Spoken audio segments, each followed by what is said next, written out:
Hello and welcome back to my channel. Today we have an exciting film, Vengeance X. It's just been released and it's a horror film directed by Rogelio Rios and it runs for 1 hour and 2 minutes. This is a really good independent found footage film. So let's dive in and have a look at the trailer.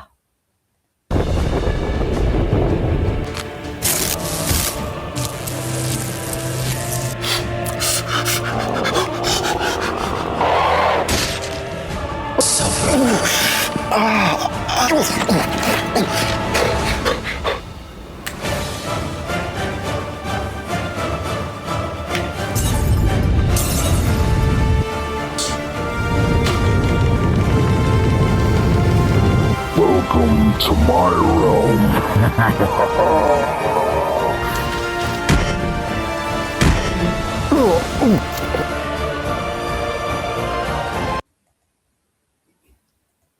There you have it. That is the trailer. So let's dive into the review. So the storyline goes, William Floss is investigating the disappearance of Amy at a haunted house that was owned a long time ago by a man called LearX. So as William delves deeper into the house, various things start to happen. At first, William thought he was only going to be dealing with one entity, but finds himself dealing with various evil spirits. And to add more confusion, he also spots a doppelganger version of himself, who he tries to capture. But perhaps the biggest mystery of them all is, will William succumb to the horrors of this house? Or will he gain newfound superhero powers and finally defeat the evil entities?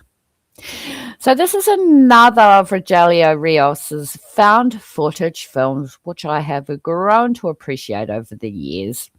It's his niche, and he just keeps getting better and better with each film he presents. This particular trope, of course, found footage can be hit or miss, but in this instance, it had me on the edge of my seat. So to me, that's a winner. So when we meet William Floss, played by the director himself, who is a YouTuber with a channel called The William Floss Show, where he vlogs his journeys to share with his fans. So at the beginning, he's setting up cameras and getting prepared for the investigation of the property where this woman named Amy went missing without a trace. And this is all good because it helps to build upon the tension. So as he's getting everything ready, it's building tension. So then he ventures from floor to floor and he hears the sounds of demonic growls and observes paranormal activity. And I got several jump scares along the way, which goes to show that this director has a clear understanding of what people want in a horror film. So partway through, he decides to go to sleep because he's shattered and he has a disturbing nightmare that introduces us to the fact that the house could be haunted by the past tenant, LearX. And it made me wonder if he's losing his mind completely or perhaps he's become possessed. Well, I enjoyed his philosophical discussions about mysticism, the afterlife, and what happens to the soul after we leave this earthly plane.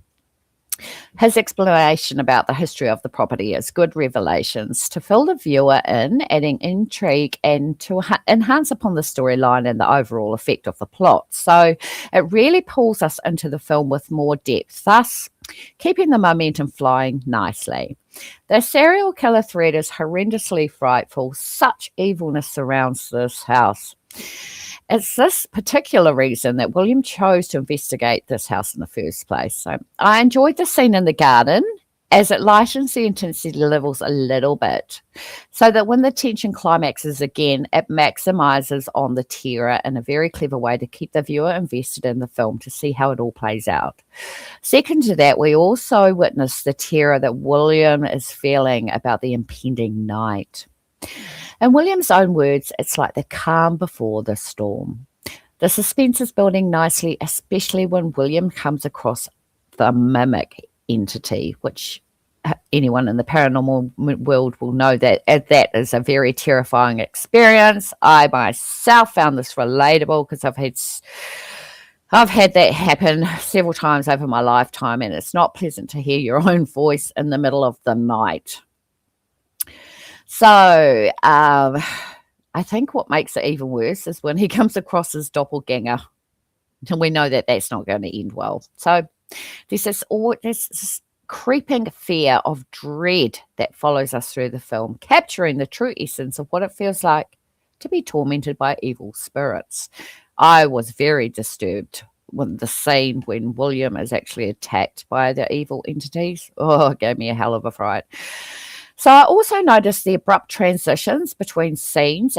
It actually enhances the film found footage aspect, along with the camera glitches, corrupted recordings, and demonic voices, especially when we see glimpses of the supernatural entity possibly tormenting William, adding something darkly sinister into the overall feel of the film. Great sound effects to add to the torment and terror that William is experiencing in the situation. So, over the course of the weekend, we see how affected he is becoming from being in the house for such a long period. His mental and physical health is deteriorating at an exponential rate, and it's very compelling to see how his disposition decompensates as we journey through the film. The parallel universe thread is brilliant, and it's an interesting element woven throughout the film, elaborating on the plot with different dimensions, gateways, supernatural realms coming into the film. Really adds there's so much layering going on, and on top of that, overall, I really enjoyed the varying entities that were pulled into the film. It adds depth, layering, and texturing to the overall story arc and the plot.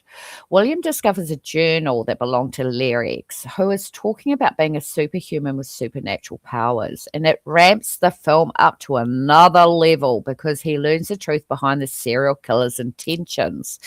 It's a massive turn in the story that twists things up in a very clever way. So as we come to the end, we're left with a battle between good and evil, and it's a great way to end the film. And due to the point of view, along with the SOV filming, shot on video filming, it gave me the feeling of being watched around every corner and a more intimate perspective, especially with the close-up facial shots of where we get to see William's expressions, because they're so visceral and authentic. There are many blink and you miss moments where it's like seeing something out of the corner of your eye sensation, when you're just walking down the hallway and it's like, what was that? What was that? Well, yes, there are some CGI effects happening in this, but for the most part, it worked out well enough for me to still enjoy the film.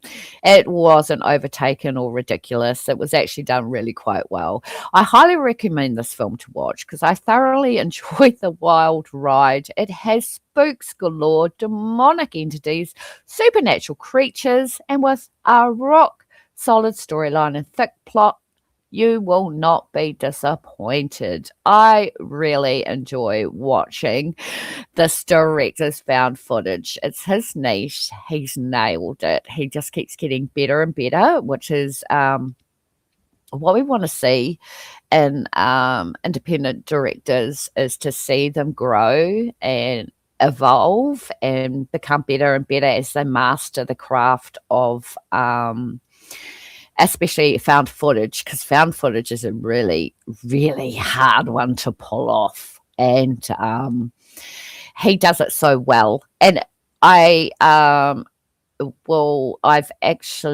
film is ready to watch. So I'd really, really recommend you go over and give it a watch. It is in the description down below so that you can go over and watch. And while you're there, go check out the rest of his other films. He's got so many found footage films on there. And they all have something different about them. So they're not all the same, which is really good. So, yeah,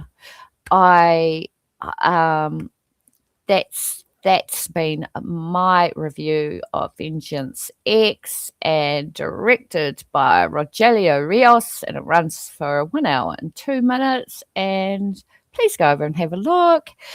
And until next time, stay safe out there. Take care.